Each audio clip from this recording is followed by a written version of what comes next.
Senhor,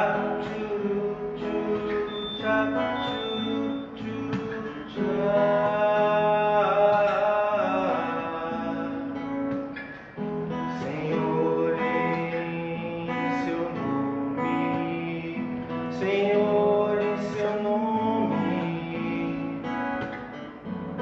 eu falava às pessoas, jogava as sementes, plantava e colhia paz, mas sentia falta de algo mais. Eu fazia quase tudo e hoje tudo é quase nada frente à obra e seu Criador. Sinto não sabemos dar valor, faltava-me mudar e tentar me encontrar e tentar me conhecer, Senhor. Ser mais um em seu rebanho a caminhar. Não me cabe só falar, também cabe agir e me tornar um instrumento seu a melhorar. Senhor, em seu nome, Senhor, em seu nome, eu fazia muitos planos, mas os anos seguem em frente e nos fazem ver quem somos. Cometemos mil enganos. Eu queria ser o leme, mas agia como âncora, retardando o meu caminho. Sou o meu próprio espinho, faltava-me mudar e tentar me encontrar e tentar me conhecer, Senhor. Ser mais um em seu rebanho a caminhar.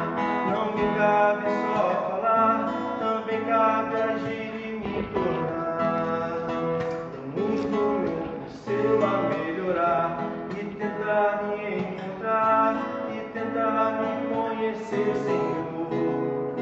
Ser mais um em seu rebanho a caminhar. Não me cabe só falar, também cabe agir e me tornar um instrumento seu a melhorar.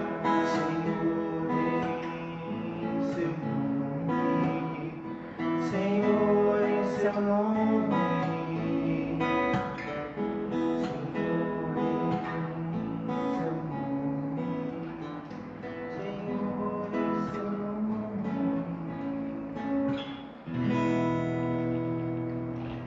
Boa noite, sejam todos bem-vindos a mais uma noite de estudos, que nós possamos absorver todas as energias maravilhosas que o Alto manda para nós nesses dias, nesses momentos, que nós possamos realmente sair hoje desse estudo acalentados no nosso coração e renovados na nossa fé. Nosso personagem de hoje é Paulo, o vaso escolhido.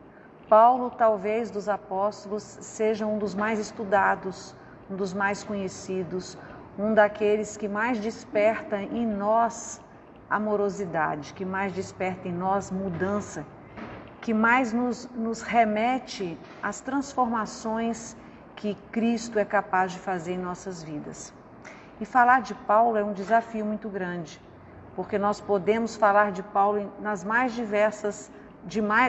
diversas formas, né? Existem até seminários inteiros de dias falando só de Paulo, de suas cartas, da sua obra, do seu papel na divulgação do cristianismo real, do cristianismo como ele deve ser visto.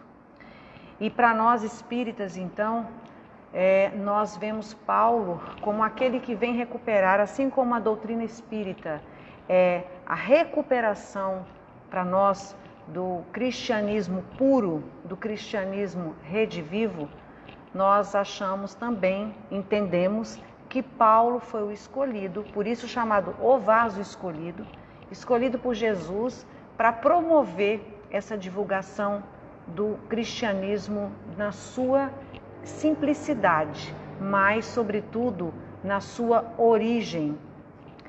E falar de Paulo, para se falar de Paulo também, a gente pode falar de um livro muito conhecido, principalmente daqueles que são espíritas, com certeza conhecem o maior romance espírita que nós temos, que é Paulo e Estevão, que vai contar toda a história desse apóstolo.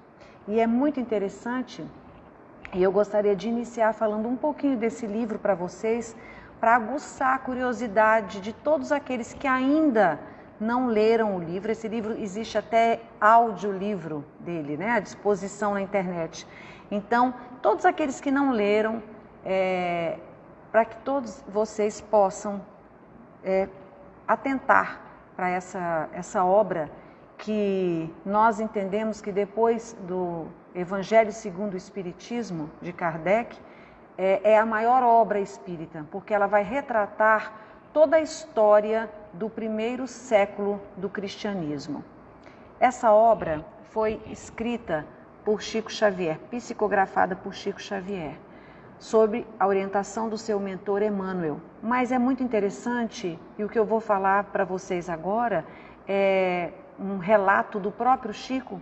Ele contou a alguns amigos como que se deu essa obra, como que essa obra chegou até nós, né? Como que se deu a psicografia dessa obra. Emmanuel chama Chico e diz a ele que precisava de 30 dias para escrever uma obra sobre Paulo. E Chico trabalhava, ele era muito jovem ainda na época, ainda trabalhava, ele trabalhava numa fazenda chamada Fazenda Modelo, e ele trabalhava todos os dias. E ele disse que ele precisava de 30 dias para escrever essa obra. Ele pensa em pedir férias para o seu patrão, e o seu patrão, ao contrário do que ele pretendia, que era férias, diz a ele que ele tinha um trabalho muito importante para fazer, que era organizar uns livros contábeis que estavam desorganizados, tinham que ser reencadernados. E ele diz a Chico justamente o contrário: eu te dou 30 dias para fazer esse trabalho com os livros. E ele fala, puxa vida, e agora? Como é que eu vou fazer? Se eu tenho 30 dias para escrever o livro e tenho 30 dias que eu preciso trabalhar, como que eu vou fazer? Aí ele chega para Emmanuel e fala, olha, eu não sei como que eu vou conseguir fazer isso, porque eu vou ter um trabalho extra para fazer e eu não tenho como deixar de fazê-lo. Aí Emmanuel fala, então vamos fazer o seguinte, Chico. Durante o dia você trabalha para César e à noite você trabalha para o Cristo. E assim foi feito. Durante 30 dias, Chico escreveu esse livro. Mas o mais interessante é que o próprio Chico dizia que foi um livro escrito a 3 cabeças. Por quê? Paulo foi um pedido de Emmanuel. Emmanuel pediu que o próprio Paulo relatasse a sua história, né? Esta história, não só dele, mas do cristianismo, que ele relatasse pessoalmente para ele. Então, Paulo, através da mediunidade, ele passa para Emmanuel. Esse é um processo mediúnico. Ele passa as informações para Emmanuel. Emmanuel, através de um processo mediúnico, passa as informações para Chico. E quando termina esse livro, passado esses 30 dias, eles conseguiram, né, imagina o cansaço, o esgotamento físico que o Chico se encontrava já, trabalhando de dia e fazendo essa obra à noite.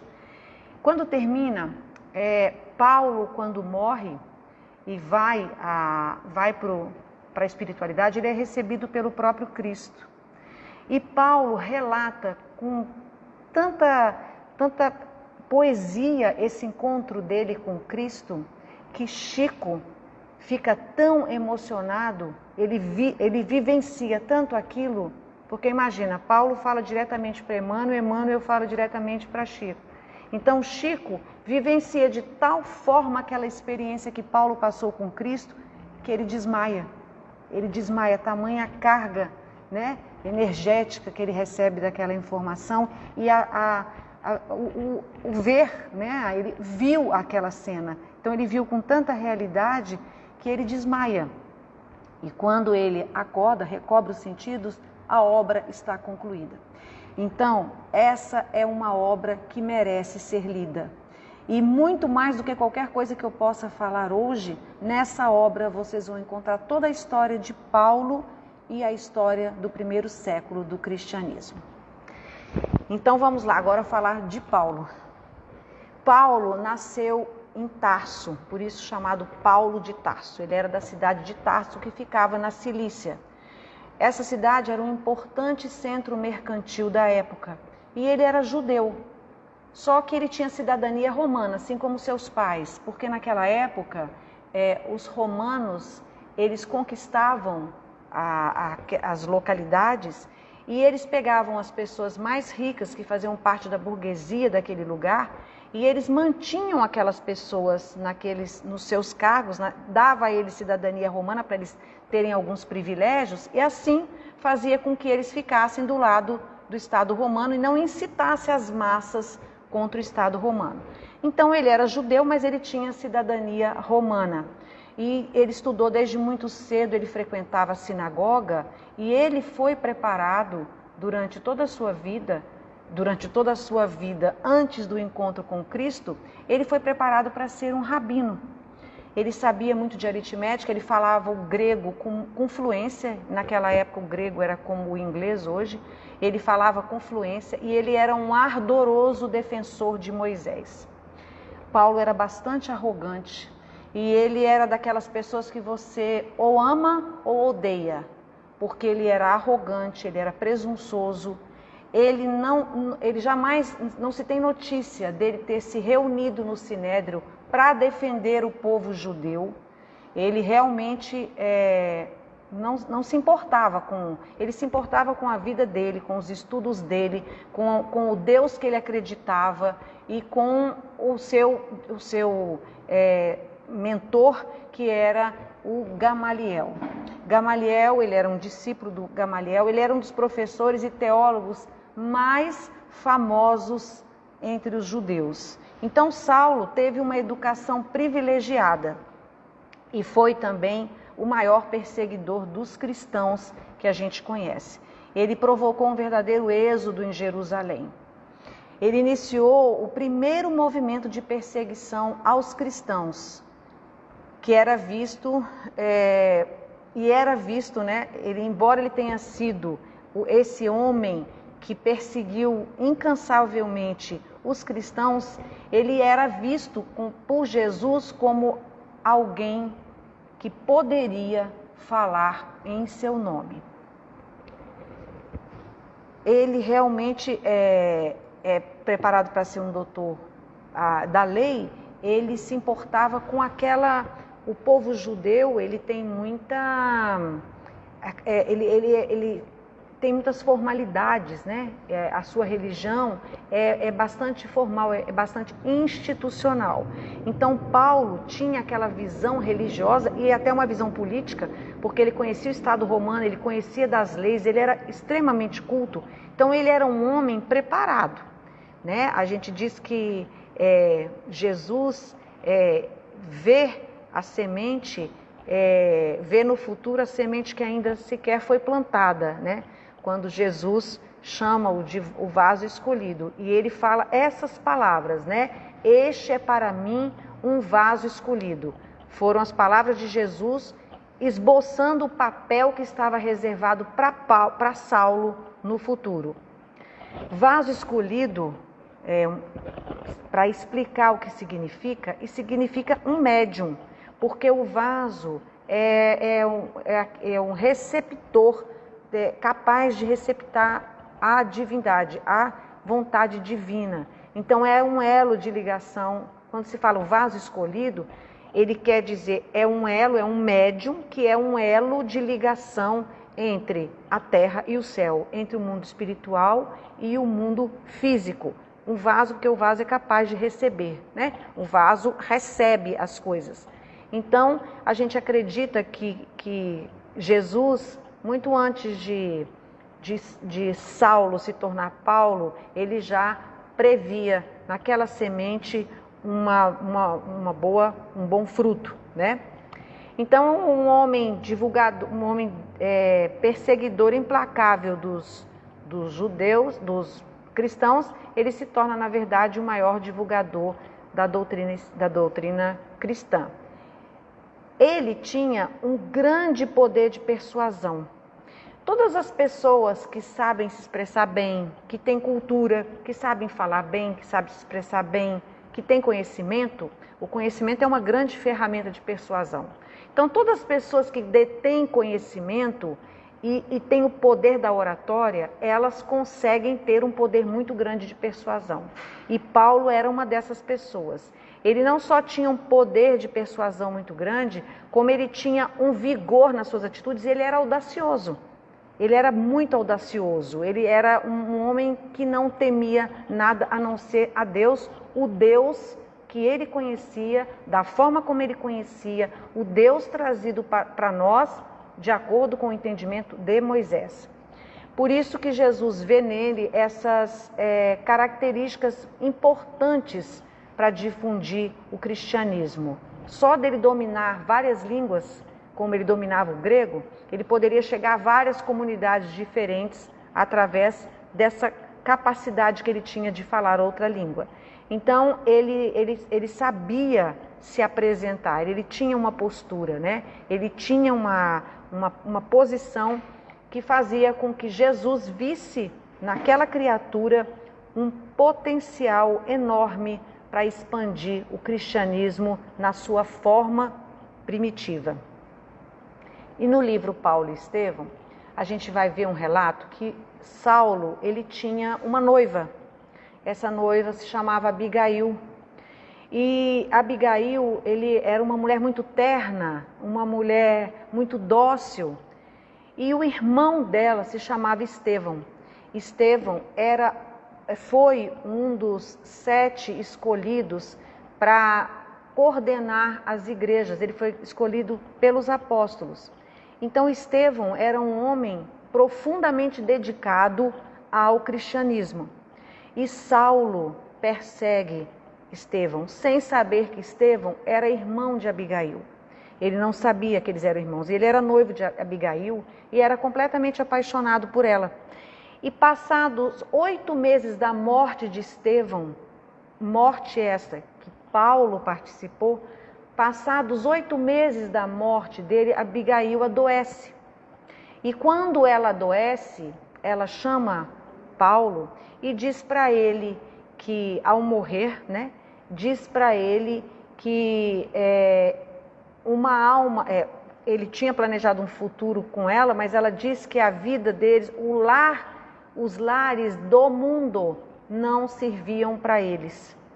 E ela morre e ele fica completamente desnorteado, porque quando ela morre, ela traz para ele uma mensagem do seu irmão Estevão.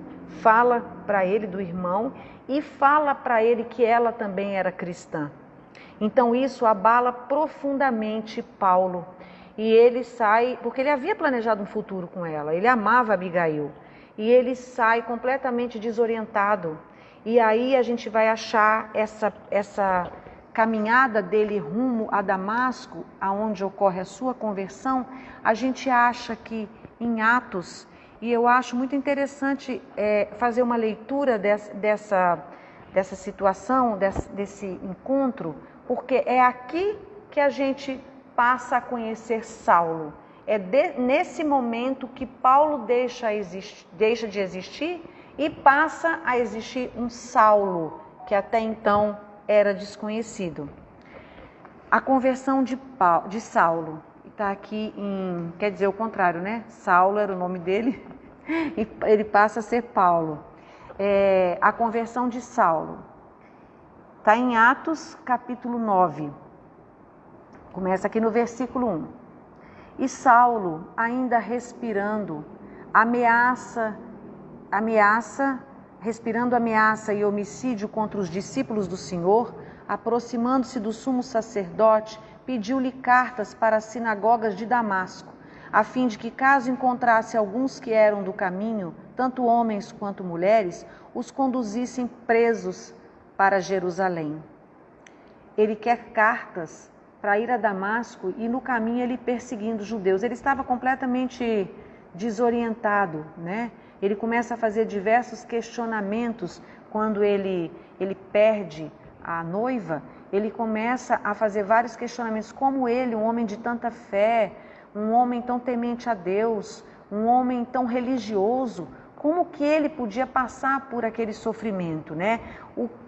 Ele se sentiu injustiçado, né? Então, como que alguém, ele pensava, como alguém que dedicou toda a sua vida a Deus, pode passar por isso, pode passar por essa dor, por esse sofrimento, né? Se há um Deus soberanamente justo, por que há tanta desigualdade nos destinos? Ele começa a fazer esses questionamentos, coisa que ele nunca parou para pensar.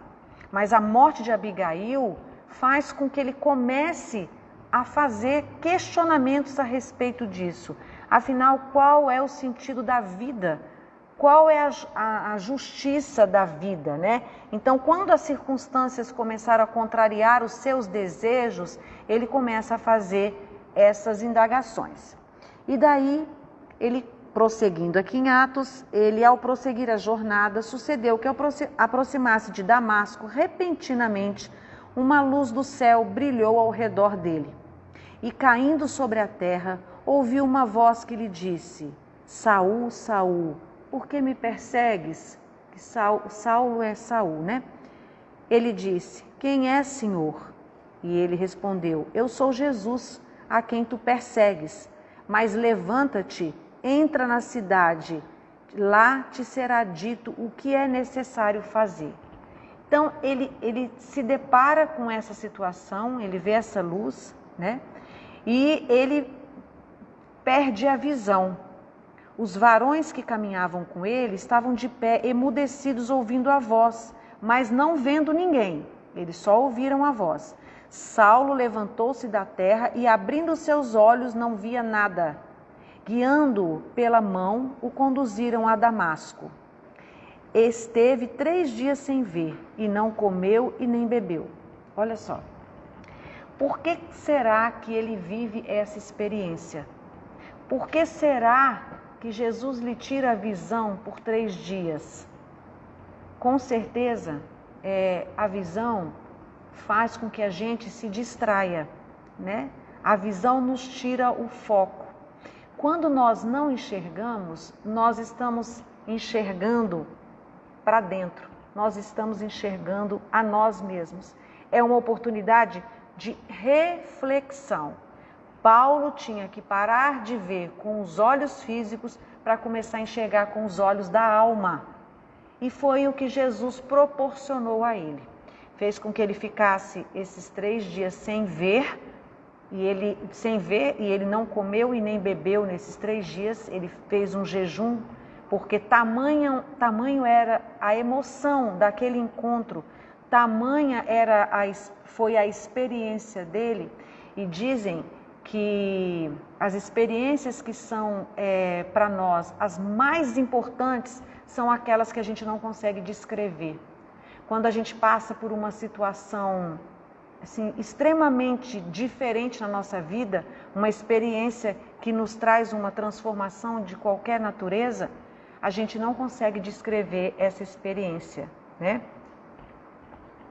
E ele era incapaz de aquilatar a proposta renovadora de Jesus. Ele via Jesus apenas como um homem que tinha morrido na cruz. Para ele era aquilo. Ele era incapaz de compreender, de entender como que ele tinha, que poder que Jesus tinha. Ele não acreditava nisso, ele não compreendia isso. Mas o mais interessante aqui é que ele tem 2 atitudes. Se nós formos olhar para um lado interpretativo, psicológico, ele não tinha uma personalidade tímida, né? Muito pelo contrário, muito menos vacilante. Então seria natural que ele começasse a perguntar para Jesus: mas por que o senhor quer falar comigo? Ele começasse a fazer perguntas, né? A primeira coisa que ele podia ter era um sentimento de culpa. Quando ele se deparou com aquela situação, ele podia ter um sentimento de culpa e fazer a seguinte colocação para Jesus: eu sou um perseguidor de cristãos, eu vivo matando cristãos, eu não mereço esse encontro. Ele poderia falar isso com Jesus, é um sentimento de culpa. Ou senão, ele poderia levar A gente sabe que a culpa nos leva a uma inação, né? Nos leva a um estado de paralisia, né? Quando a gente se sente culpado, a gente não age. A gente fica só remoendo aquela dor, aquela culpa. E ele que era treinado para ver um homem chegando com um exército, ele vê Jesus que nasceu numa manjedoura, ele não conseguia digerir que aquele homem era o Messias que eles esperavam. Então, para ele, esse encontro para ele foi uma coisa assim, uma experiência que não se tem como retratar, né? E ele não agiu, ele podia falar assim, mas o Senhor me confundiu, né? O Senhor me confundiu. E ele não fala isso. Ele nem questiona, ele nem tem uma atitude de culpa, ele nem tem uma atitude de questionamento, ou seja, ele não tem aquelas atitudes características nossas quando a gente se surpreende com alguma coisa ou quando alguma coisa nos toca profundamente, quando a gente se sente realmente culpado em relação a alguma coisa. Ele não tem nenhuma dessas manifestações, né? E ele simplesmente pergunta: o que quer que eu faça? Ele só pergunta isso. Ele não fala mais nada para Jesus, nada. Ele só pergunta: o que quer que eu faça? Que é uma pergunta que a gente deveria se fazer todos os dias, né? Deveria fazer para Jesus todos os dias. Aí Jesus responde: entre na cidade e saberás. E aí ele entra na cidade de Damasco e esteve 3 dias sem ver e sem comer, e havia em Damasco um discípulo de nome Ananias. E o Senhor lhe disse em visão para Ananias: vede-me aqui, Senhor. O Senhor não... Ele disse: vede-me, Senhor. O Senhor para ele: levanta-te, vai pela viela chamada direita e procura na casa de Judas pelo nome Saulo de Tarso, pois eis que ele está orando. E viu um varão de nome Ananias entrando e impondo-lhe as mãos, a fim de que recobrasse a visão. Ananias, porém, respondeu: Senhor, de muitos tenho ouvido a respeito desse varão, quantos males fez aos teus santos em Jerusalém. Aqui ele tem autoridade dos sumos sacerdotes para prender a todos que invocam o teu nome. O Senhor disse para ele: vai, porque este é para mim um vaso escolhido. E é aqui que Jesus fala do vaso escolhido. Para carregar o meu nome diante das nações, dos reis e dos filhos de Israel, pois eu lhe mostrarei o quanto é necessário ele padecer pelo meu nome.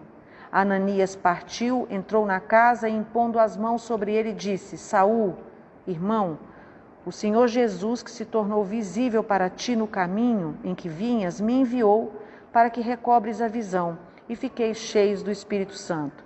E logo lhe caíram dos olhos como que escamas, e recobrou a visão.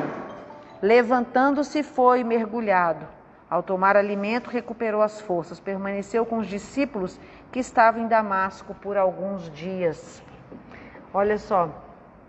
Ele passa por essa experiência, e a gente pergunta, né? Como que essa experiência que faz com que um homem que tinha uma vocação religiosa, um conhecimento religioso voltado para uma religião que não tinha nada a ver com aquela que Jesus traz para nós, que era o que Moisés trouxe, o conhecimento que Moisés nos traz, como que se dá essa conversão de valores, né? Na verdade, o que a gente tira de lição de Saulo e Paulo, é a capacidade que nós temos de mudar, a capacidade que ele teve de mudar. E a mudança é a mudança de atitudes, porque ele tinha todo um conhecimento religioso. Nós também temos um conhecimento religioso, mas para que serve para nós isso? Ele vivia de acordo com o homem do seu meio, da sua condição social, da sua condição econômica. Mas para que servia isso para ele, né? as coisas que ele tinha, as coisas que ele possuía, ele levaria depois da sua morte? Ele começa a compreender que não. E são os mesmos questionamentos que nós temos que fazer para nós. Quais são os valores que nós vamos levar conosco? Quais são as coisas que hoje nos prendem aqui e que são capazes de nos libertar? Nada que nos prende aqui é capaz de nos libertar. O que nos liberta é a convivência. O que nos liberta é o amor. O que nos liberta é a capacidade de ter um olhar amoroso para o outro. O que nos liberta é a nossa capacidade de conviver com as diferenças. É isso que fez com que Saulo mudasse para Paulo. Mudasse porque houve uma mudança de atitude. Ele sofreu, ele enfrentou toda espécie de preconceito. Ele enfrentou toda espécie de dor. Um homem que tinha o glamour que ele tinha, que tinha aquela conduta respeitada e aquela conduta invejada por tantos, de repente passou a ser motivo de escárnio, passou a ser motivo de chacota. Os seus amigos não acreditavam nele, os seus amigos se afastaram dele, porque na verdade ele mudou de atitude, ele começou a enxergar o outro, né? Na sua carta, ele escreveu várias cartas, e na sua carta aos Coríntios, Coríntios era uma cidade também muito próspera, e era uma cidade muito rica, e as pessoas de Coríntios eram muito arrogantes, existia muito poder, e a igreja que foi criada lá por ele era uma igreja completamente corrompida. Era tão corrompida que ele recebia notícias até que havia incesto nessas igrejas. Então era uma igreja completamente corrompida. E ele faz uma carta aos Coríntios, que é uma das mais belas cartas, um dos mais belos trechos que ele escreve em uma das suas cartas, que é o seguinte: se eu falar as línguas dos homens e dos anjos e não tiver caridade, sou como o metal que soa, ou como o sino que tine. E se eu tiver o dom de profecia e conhecer todos os mistérios, e quando se pode saber, e se tiver toda a fé, até o ponto de transportar montanhas, e não tiver caridade, nada sou. E se eu distribuir todos os meus bens em sustento dos pobres, e se entregar o meu corpo para ser queimado, se todavia não tiver caridade, nada disso me aproveita. A caridade é paciente, é benigna, a caridade não é invejosa, não obra temerária, nem precipitadamente, não se ensoberbece, não é ambiciosa, não busca os seus próprios interesses, não se irrita, não suspeita mal, não folga com a injustiça, mas folga com a verdade. Tudo tolera, tudo crê, tudo espera, tudo sofre. A caridade nunca, jamais há de acabar, ou deixem de ter lugar as profecias, ou cessem as línguas, ou seja, abolida a ciência. Olha que lindo isso. Quer dizer, ele fala da língua dos anjos, e é interessante que depois ele continua dizendo que quando ele era criança, ele se vestia como criança, ele agia como criança. Mas agora que ele se tornou adulto, o que é esse se tornar adulto? Agora que ele obteve o verdadeiro conhecimento, ele não mais age dessa forma. Quando ele não conhecia o Evangelho, ele agia como um ignorante infantil, se comportava e se vestia como tal. Mas agora isso não faz mais sentido. Então o que mudou nele foi abandonar tudo que é superficialidade, que é o que tem que acontecer com nós. O que mudou de Saulo para Paulo? Todas as convenções sociais, ele abandonou aquelas convenções sociais. Tudo que é invenção nossa, dos homens, tudo que não é divino, tudo que é invenção nossa, né? A gente sabe que nós temos que viver, o próprio Evangelho, o próprio Jesus falou isso, viver como vivem os homens do nosso tempo, mas não nos escravizarmos como muitos homens do nosso tempo, né? É que quem manda em quem, né? As obras estão para nos servir e não nós para servirmos as obras. O dinheiro existe para nos servir e não nós para servirmos ao dinheiro. Então foi isso que aconteceu com Paulo. Os nossos interesses, os interesses do homem, eles precisam ser respeitados, mas o homem tem que limitar quem manda em quem. E foi isso que Paulo conseguiu fazer. Ele conseguiu abandonar a superficialidade, aquelas convenções sociais, aquele cargo que ele ocupava, né? Porque ocupar um cargo, ter uma posição é importante, mas até quando? Enquanto nós estivermos aqui. Quando nós deixarmos esse estágio nosso, quando nós deixarmos a condição de espíritos encarnados, isso nada mais nos interessa. Nós não levamos isso, nada disso nos interessa. Então, os interesses importantes, eles são importantes por um determinado tempo, né? São importantes só enquanto a gente está aqui. Todas essas coisas que nós temos e o que nós somos enquanto pessoas só interessam enquanto nós estamos aqui. Quando a gente abandona o corpo, nada disso interessa. Aí eu trago essa questão para vocês, falando mais uma vez que Paulo é um personagem muito rico, que se a gente fosse falar de Paulo aqui, a gente teria muitas outras coisas para falar. Nós passaríamos aqui mais de um dia, talvez, né? Mas leiam o livro Paulo e Estevão, que lá vocês vão ter uma informação riquíssima a respeito de Paulo e de todo esse primeiro século do cristianismo. Mas o questionamento que eu deixo aqui para nós, nesse breve relato de quem foi Paulo, é quais os interesses que nós cultivamos hoje? Quais os interesses que nos movem? Quais os interesses que nós vamos levar para depois da nossa morte? Essa foi a experiência que modulou a vida de Saulo para Paulo, que levou essa vida de um tom para o outro tom.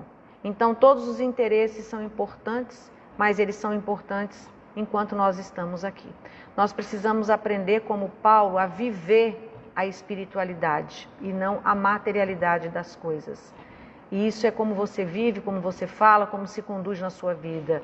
E ele fala, para encerrar, uma das frases que mais me encanta, que mais me fascina e que, para mim e para todos nós espíritas, com certeza, todos nós cristãos, na verdade, deve ser o nosso guia, o nosso grande guia. Ele diz: tudo me é permitido, mas nem tudo me convém.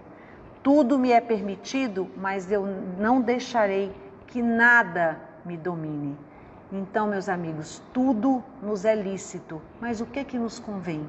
Vamos refletir sobre isso, que isso é uma das mais belas falas de Paulo. Que Deus nos abençoe a todos, e lembrando que na segunda-feira, dia 12, feriado inclusive, vai estar todo mundo em casa, com bastante tempo, para assistir a palestra que a Dulce vai trazer para nós sobre Pedro, filhos de Jonas, pedra e pastor. Uma boa noite para todos.